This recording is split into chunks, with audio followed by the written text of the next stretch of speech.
Кримські татари на вас були ображені. Одразу з цього почну. 15-го року, коли ви сказали, що Крим блокують фашистуючі націоналісти і вимагали навіть вибачення. Порозумілися після цього? У вас, просто в вашому регіоні один з найбільших зараз, скажімо, на материковій частині, одна із місць компактного проживання кримських татар, Мелітопольський район.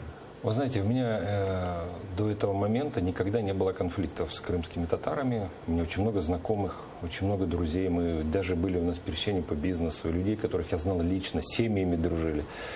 В 2015 году было высказывание в контексте того, что я был категорически против того, чтобы объявлять блокаду Крыму. Потому что в Крыму живут украинцы, и мое глубокое убеждение, если мы хотим, чтобы к нам эти так называемые территории, потому что меня больше волнуют люди, чем территории. Потому что территория, это, знаете, такое понятие, типа, вот это наша территория, а вы давай чемодан, вокзал, там, кто куда. Я против этого.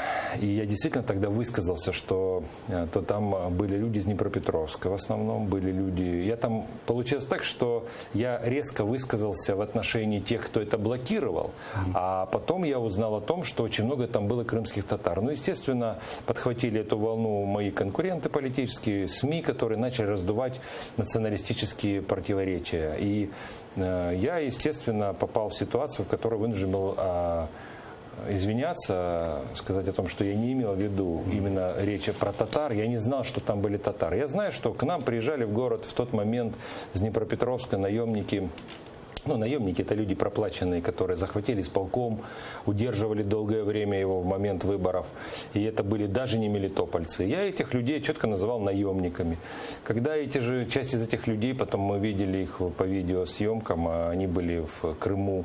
А я против, я еще раз говорю, я против блокирования Крыма, я против блокирования Донбасса.